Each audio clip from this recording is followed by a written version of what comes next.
Bom, agora a gente vai falar das classificações, da classificação dos meios. A gente pode ter um meio transparente, translúcido ou opaco. Olha essa figura aqui, ó.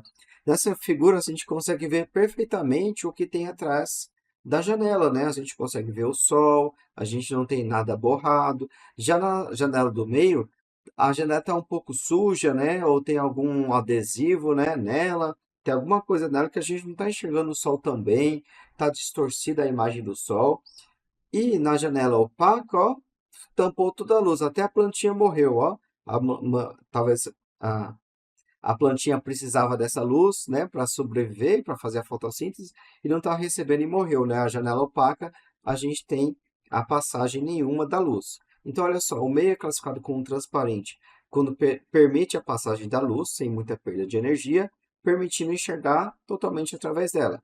Quando o material permite a passagem da luz, permite enxergar através dela, mas o faz de uma maneira irregular, espalhando e absorvendo parte da luz que incidente, como é o caso desse vidro fosco aqui, ó, a gente vai chamar o meio de translúcido. Então, a gente tinha o transparente, o translúcido, agora o opaco. Olha o opaco. O opaco é um material que não deixa passar a luz, classificamos esse meio como opaco. Um exemplo de janela translúcida, de meio translúcido, é, por exemplo, aqui na minha casa, a gente tinha um lavabo e tinha uma janelinha do lavabo, né?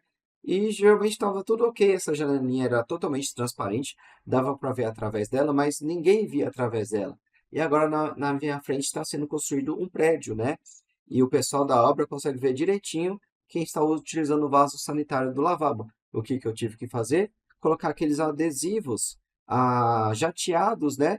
Eles são translúcidos. Eles vão deixar a imagem toda borrada. Você consegue, dentro da janela, você consegue, você tem a chegada da luz, a luz consegue entrar pela janela, mas a pessoa não vai conseguir ver. Nem você vai conseguir ver a pessoa, porque vai ficar uma imagem totalmente distorcida. Então, isso é um exemplo de uma janela translúcida. Nesse caso, foi colocado esse adesivo jateado, certo?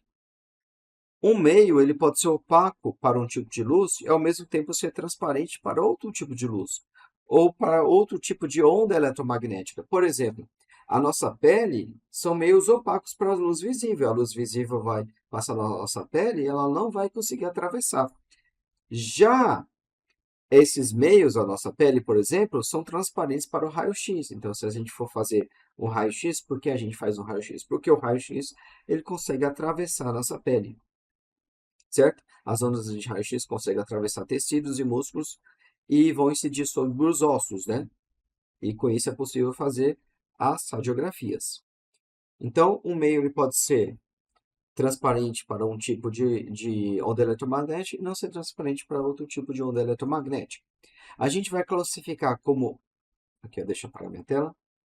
A gente vai classificar como homogêneo o meio que possui as mesmas propriedades em todos os seus pontos. Então, aqui, ó, se em todos os pontos a gente vai ter dessa janela, se a gente tiver as mesmas propriedades, a gente vai chamar essa janela de homogênea. Para qualquer parcela do meio analisado, existem as mesmas moléculas, a mesma densidade. Então, a gente tem aí um meio homogêneo. O ar em uma camada estreita, por exemplo, pode ser considerado um meio homogêneo. Agora, se analisarmos o ar atmosférico como um todo, a homogeneidade não existe para toda e qualquer porção. O meio passa a ser classificado, então, como heterogêneo. A gente pode classificar o meio também como isótropo ou anisótropo. A gente vai chamar o meio de isótropo quando as suas propriedades não dependem da direção. Caso contrário, é anisótropo. Por exemplo, se a velocidade da luz incidente sobre um cristal ao longo de uma direção for diferente da velocidade, caso a incidência ocorra em outra direção, esse cristal é anisótropo. Se fosse igual, seria isótropo. Meios que são simultaneamente homogêneos, transparentes e isótropos, a gente vai chamar de meios ordinários. Por que a gente está falando isso? Porque em meios ordinários, transparentes, homogêneos e isótropos, a luz se propaga de uma forma retilínea, a luz se propaga em linha reta em meios ordinários. Aqui essa primeira figura comprova, experimento que comprova a propagação retilínea da luz. Aqui a gente tem uma lâmpada que está emitindo luz para todas as direções, e aqui a gente vai ter dois anteparos. Colocamos dois anteparos, e em cada anteparo possui um pequeno orifício, e esses orifícios estão alinhados. A luz ela vai conseguir atravessar o primeiro orifício, e essa luz também consegue passar pelo segundo orifício e chegar até os olhos da pessoa. A pessoa vai enxergar essa lâmpada que emitiu essa luz, comprovando que a luz se propaga de uma forma retilínea. Outro exemplo é essa segunda figura aqui embaixo. A gente vai ter um disco, aqui nós temos um disco opaco, entre essa lâmpada pontiforme aqui, ó, e essa placa. E a luz vai se projetar na placa, né? Nós temos uma emissão de luz para todas as direções, e aqui, ó, quando ela bate nessa placa, vai formar aqui, ó, uma região de sombra. Então, a luz vem dessa lâmpada pontiforme, passa aqui, ó, tangenciando essa placa opaca e chega aqui, ó, até o anteparo. Da mesma forma, essa luz, tangenciando agora por baixo, vai chegar até a placa também. Então, o conjunto de pontos que tangenciam essa placa opaca forma essa região de sombra, mostrando que a luz vai se propagar de uma forma retilínea. Aqui nessa parte interna, a gente não vai ter o recebimento desses raios de luz, certo? Outro exemplo que a gente consegue mostrar, que a gente consegue ver a propagação retilínea da luz, corresponde ao eclipse lunar e o eclipse solar, certo? A gente consegue, através do eclipse, ver essa propagação retilínea da luz, certo? E com essa propagação retilínea da luz, a luz que vem do Sol, por exemplo, vai se propagar formando um feixe de raios paralelos. O que é um feixe de raios? Olha só, a gente viu que para enxergar um objeto, aqui estão os olhos do observador, né? Aqui está o olho do observador. Esse observador está enxergando um certo corpo. Esse corpo em específico, essa caixa aqui, por exemplo, não emitiu luz, mas veio uma luz do Sol que incidiu sobre a caixa, vai sofrer reflexão, certo? E vai chegar aos olhos do observador. Então, aqui vamos passar o olho para cá, né?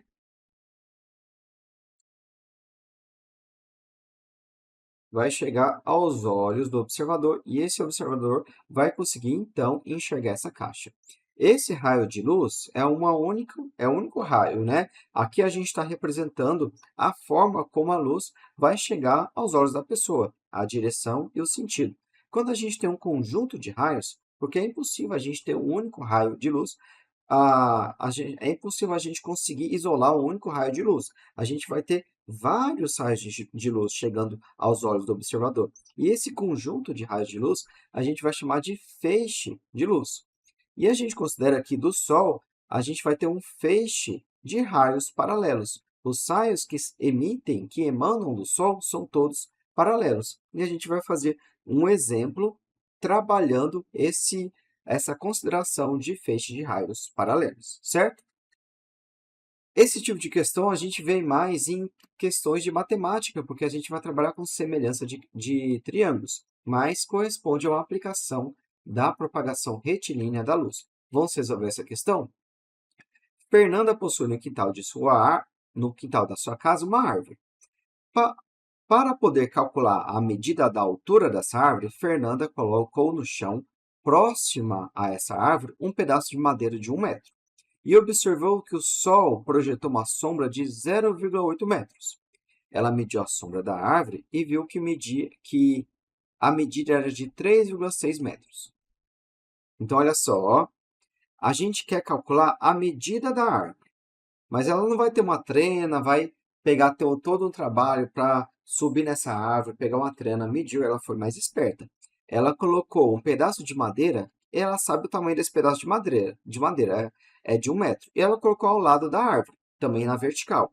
E observou que a projeção dessa madeira no chão é de 0,8 metro, certo? Ela mediu a sombra da árvore e viu que a sombra da árvore é de 3,6 metros. Com isso, a gente vai conseguir ter a medida da árvore verdadeira, não só da sua sombra, certo? Utilizando os conhecimentos matemáticos aprendidos dentro da sala de aula, qual foi a medida da árvore encontrada por Fernanda? Então, olha só, ó, aqui a gente tem uma árvore, certo? Aqui a gente tem uma árvore. E essa altura dessa árvore a gente deseja conhecer. Vamos chamar essa altura de agazão. Queremos conhecer a altura dessa árvore. A gente sabe que do Sol vai emanar um feixe de raios paralelos. Então, a gente tem um feixe de raio que vai incidir aqui, ó. Ao tangenciar essa árvore, a gente vai ter o limite da sombra dessa árvore. A gente calculou a medida dessa sombra, que foi de 3,6 metros. Então, a sombra tem 3,6 metros. Aqui nós temos também um pedaço de madeira. Nós temos aqui um pedaço de madeira. E esse pedaço de madeira tem 1 metro. A sombra, aqui, ó, os raios que chegam no meio dessa madeira não vão se propagar, né? Então, aqui são regiões onde a gente vai ter sombra, né? Mas ao tangenciar aqui, ó, esse pedaço de madeira, a gente vai ter o limite da sombra. Então, nessa região, a gente vai ter sombra. Mas daqui para cá, a gente vai ter luz chegando ao solo. E a gente consegue calcular essa distância da sombra, que foi de 0,8 metro. Então, aqui a gente consegue identificar dois triângulos retângulos. Aqui nós temos um triângulo retângulo cujo cateto vale Hzão, outro cateto vale 3,6 metros. Aqui nós temos outro triângulo retângulo cuja altura vale 1 e a base vale 0,8 metro. E esses dois triângulos são semelhantes. Agora, a gente vai utilizar conceitos de matemática, mas a gente sabe que são semelhantes vide conceitos da física, porque a gente considera que esses raios são paralelos. Portanto, o ângulo entre esses raios luminosos e a vertical tem o mesmo ângulo alfa. São paralelos.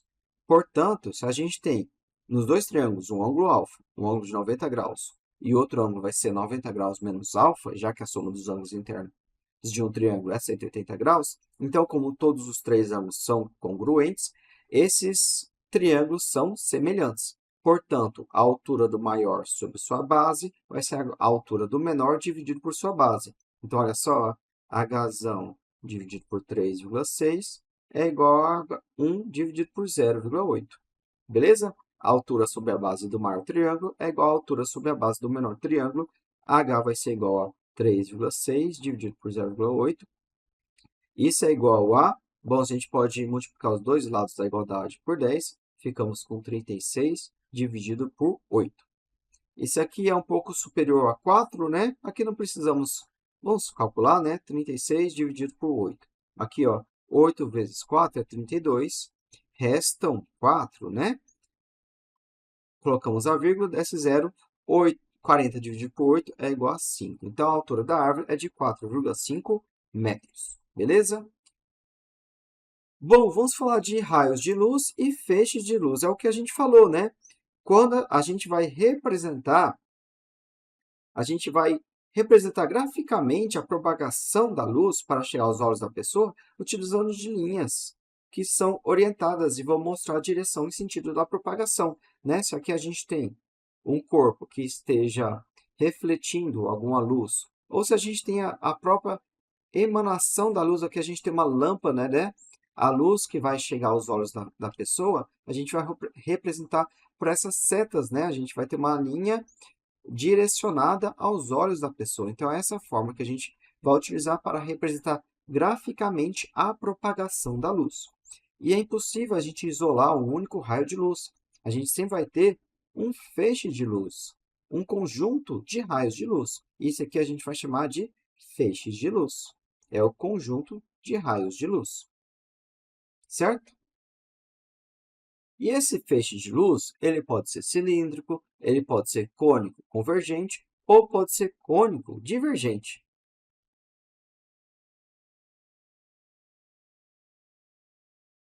A gente vai ter um feixe de luz cilíndrico quando esse feixe de luz é de raios paralelos. Aqui todos os raios são paralelos. Por exemplo, a luz do Sol vai emitir um feixe de luz de luzes paralelos. Um feixe de luz de raios paralelos, certo?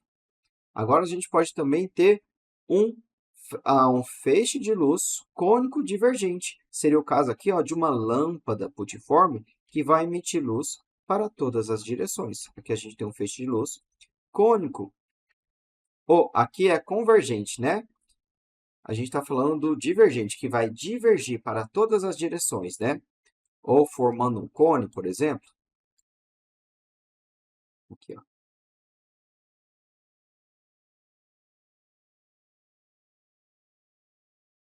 Que é o cônico divergente.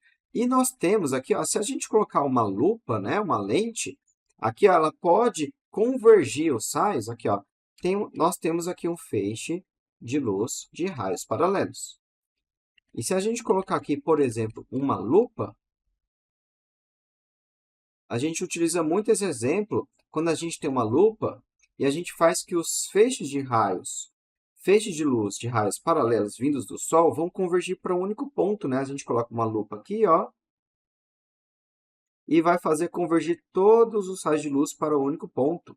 Isso a gente pode fazer se a gente colocar uma folha de papel aqui, ó, fazer a folha de papel coincidir com esse ponto, a gente pode até queimar o papel, né? Devido a tanta intensidade de luz chegando num único pontinho, o papel pode começar a pegar fogo. Esse é um exemplo que a gente faz muito quando criança, né? Na sala de aula, a gente pode citar esse exemplo aqui, ó. Aqui a gente tem, após passar pela lupa, né? Os raios de luz vão convergir. Então, nós temos um feixe de luz cônico convergente, vai convergir para um único ponto. Vamos agora falar sobre reflexão, refração e absorção. A luz pode sofrer reflexão, pode sofrer refração e absorção. A gente já vem falando sobre reflexão, né? Vamos ver cada um dos termos. Quando a luz está se propagando em um meio A e ela atinge um outro meio, então a gente está nessa interface entre o meio A e o meio B, a gente vai representar por essa linha aqui, ó. Essa linha aqui, ó, está separando os dois meios, o meio 1 e o meio 2 aqui nesse exemplo, né? Essa região azul e a região verde. Então a gente tem uma luz incidente. Quando vai de um meio para o outro, pode ocorrer três coisas: reflexão da luz, refração da luz ou absorção da luz. Olha só, ó. A luz, ela pode ser refletida, nesse caso, ela volta, ela estava no meio 1 ou no meio A, né? Ela chega nessa interface, nessa intersecção entre os dois meios e ela volta. Essa luz a gente vai chamar de refletida, ela sofreu reflexão. Ela pode ser refratada, sofrer refração, quando é a luz ela se propaga para o meio B. Então, nós podemos ter até as duas coisas, uma parcela é refletida, outra parcela é refratada. E nós podemos ter a absorção, quando a luz se transforma em outras formas de energia. Então, esse meio 2 aqui, ó, ele vai absorver a energia dessa luz ou de parcela dessa luz. Então, uma parcela dessa luz pode ser absorvida e se transformar, por exemplo, em calor. Então, a gente vai ter a energia luminosa sendo convertida em energia térmica. Para uma luz que encontre um outro meio, pode ocorrer um dos fenômenos descritos, dois ou três fenômenos simultaneamente. O que determina quais fenômenos ocorrem e quais não ocorrem são os meios A e B e a frequência da luz. Por exemplo, a luz não consegue penetrar em meios opacos, como um objeto de concreto ou de madeira. Então, a gente não vai ter a refração. Então, para esses objetos, não há reflexão.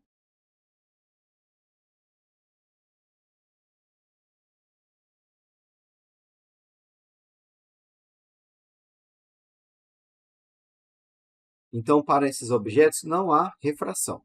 A reflexão é dita regular quando as luzes refletidas são todas paralelas. Isso ocorre quando a superfície de separação entre o meio 1 e 2 é plana e muito lisa. Então, a gente vai ter uma reflexão regular. Já no caso de uma superfície áspera, os raios refletidos não são paralelos. A reflexão ocorre de uma forma difusa. Então, aqui, ó, uma reflexão regular é quando o ângulo de incidência é igual ao ângulo de reflexão, né? e as luzes elas se refletem paralelamente. Já se a gente tem uma superfície com desníveis, né, a gente vai ter uma reflexão difusa. Essa aqui, ó, esse raio de luz que veio, que incidiu aqui, ó, foi refletido numa direção. Esse outro raio de luz foi refletido em outra direção. Uma vai mais para cá, outra vai mais parecida com mais perto de uma vertical, né? Então a gente vai ter uma reflexão difusa para todas as direções. Aproveitando que o assunto é reflexão difusa, vamos resolver essa questão aqui, ó. Acerca de óptica e de suas leis, de ondas eletromagnéticas, de visão e de espectro eletromagnético, julgue o seguinte item. A visão de um objeto presente em uma sala iluminada, independentemente da posição em que estiver sendo observada, é possível através da reflexão difusa da luz. Isso está certo ou errado? Olha só, vamos anotar isso. A reflexão difusa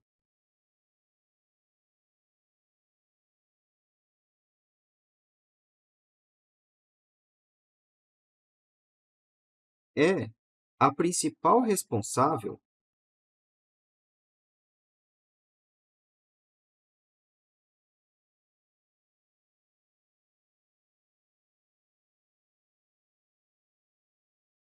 por nos permitir enxergar os objetos.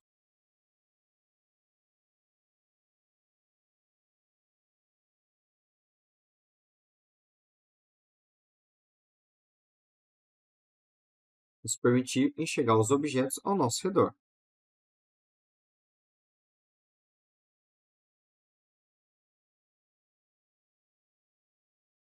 Ao nosso redor.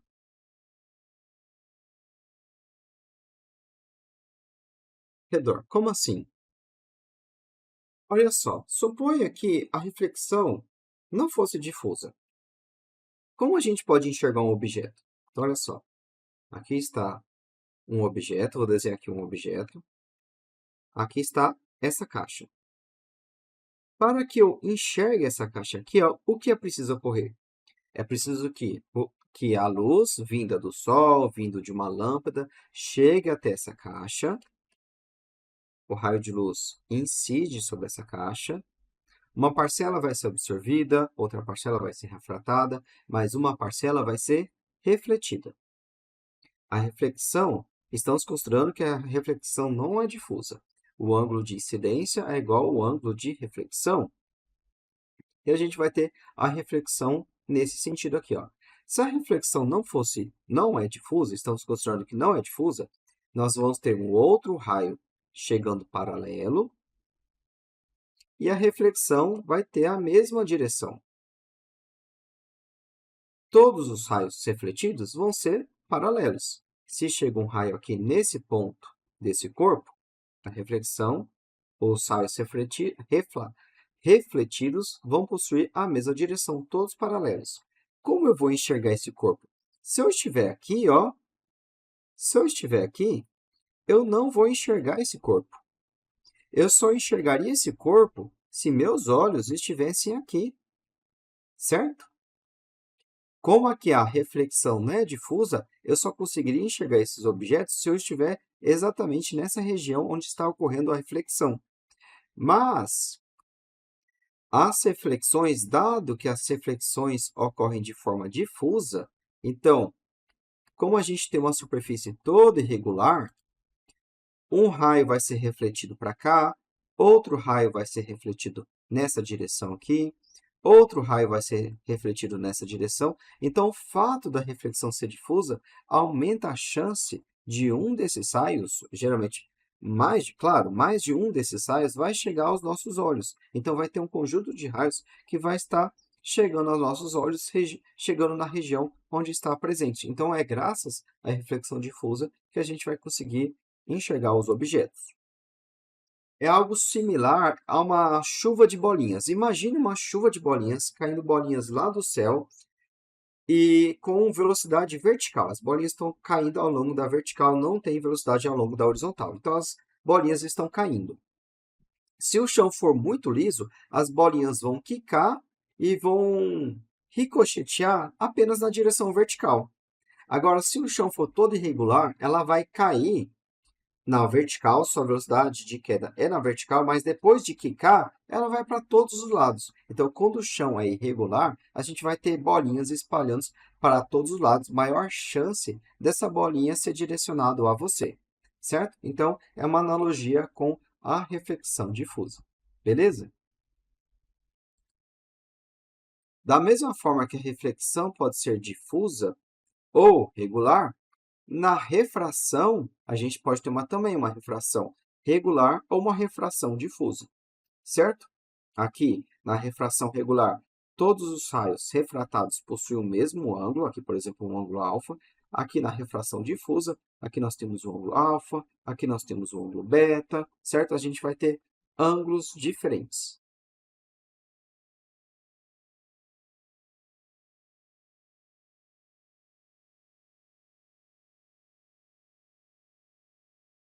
Vamos agora falar sobre tipos de imagem.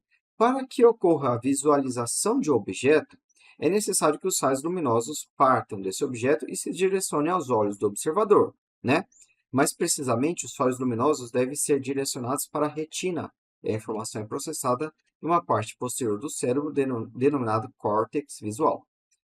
O processamento da imagem de um objeto, qualquer como uma maçã, ocorre mesmo quando os raios luminosos não partem diretamente da maçã.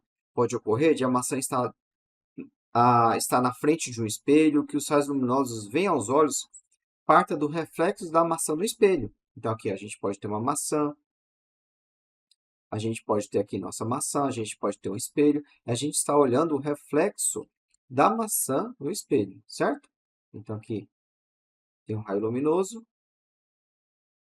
que vai da maçã até o espelho e do espelho até os olhos da pessoa. Nesse caso, o nosso cérebro interpreta que existe uma maçã atrás do espelho. E esse tipo de imagem é chamado de imagem virtual. Esse nome se dá porque a imagem existe apenas no cérebro, já a imagem do objeto que existe realmente é chamada de imagem real. Então, olha só, ó. Quando a gente está enxergando essa maçã, mas não diretamente, aqui tem um obstáculo, sabe? A gente não está enxergando a maçã aqui, ó. Se a gente estivesse enxergando, né, essa maçã, então a gente teria um raio luminoso indo direto da maçã para o olho da pessoa. Como aqui nós temos uma imagem real, é de fato a maçã, a gente chama de imagem real. Agora, considere que a gente não está enxergando essa maçã, a gente tem o nosso obstáculo. Tem algum obstáculo aqui, ó, que impede de enxergar diretamente a maçã. Mas eu estou enxergando a maçã devido à reflexão que ocorre nesse espelho. Aqui nós temos um espelho.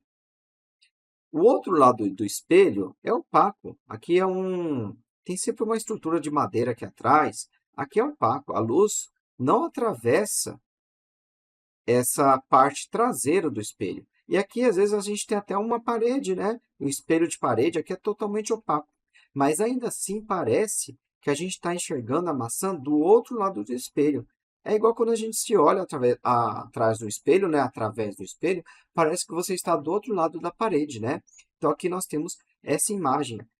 Vem do prolongamento desse raio luminoso que chega aos olhos da pessoa. Parece que a maçã está nesse prolongamento aqui, ó. A gente está enxergando essa imagem, mesmo ela não existindo de verdade. Como ela não existe de verdade, a gente vai chamar de imagem virtual, certo? Sendo um pouco mais rigoroso nessa definição de imagem virtual, de imagem real, a gente tem o seguinte. A gente não vai falar com profundidade sobre espelhos planos, espelhos esféricos, de lentes convergentes, lentes divergentes, porque a gente vai ter subcapítulos específicos para todas essas partes. Mas como a gente está falando aqui ó, de imagem virtual e imagem real, vamos ter os dois exemplos clássicos, né? Aqui no espelho plano, as imagens são virtuais.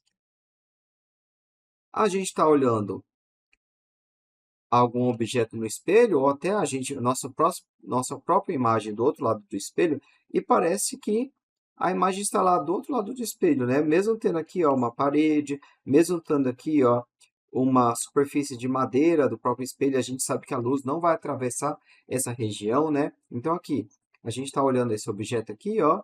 Aqui a gente vai ter um objeto real. A gente não vai tratar de objeto real, objeto virtual. Aqui a gente tem um objeto. A gente vai estudar aqui, ó. A gente vai traçar uma reta que é perpendicular ao espelho e a distância desse objeto até o espelho é a mesma distância desse espelho até essa imagem aqui, ó. E aqui nós vamos ter uma imagem virtual.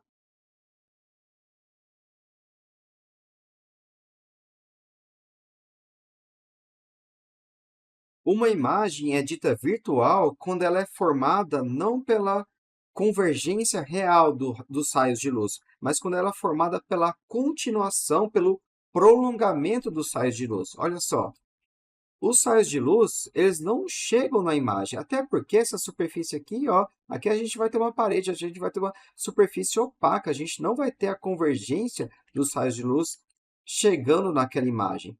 Mas o prolongamento desses raios de luz se encontram na imagem. Então, aqui, para a imagem virtual, a gente vai ter, ela é formada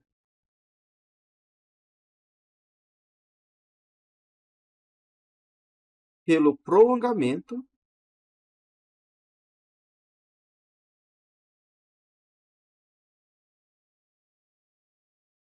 dos raios de luz.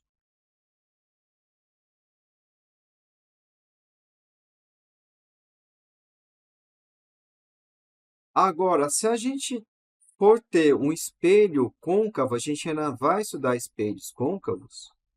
Aqui a gente vai ter um espelho côncavo.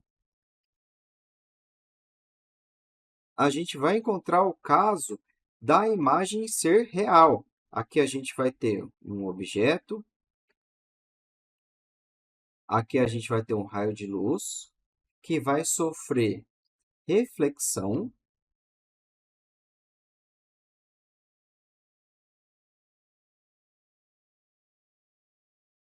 Aqui nós vamos ter um outro raio de luz que vai sofrer reflexão. E os raios vão se encontrar aqui, ó.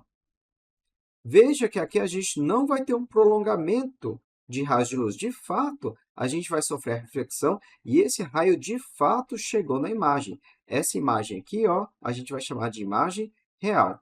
Isso tudo vai ficar mais claro quando a gente for estudar espelhos planos, espelhos esféricos, lentes esféricas. Essa parte da matéria vai ficar mais clara. Mas saiba que a gente tem a imagem real e a imagem virtual. Que nós temos a imagem real formada, aqui nós temos a imagem real formada pelo, pela real convergência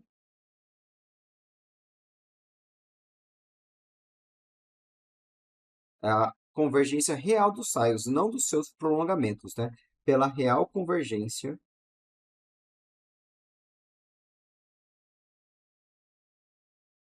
dos raios luminosos, dos raios de luz.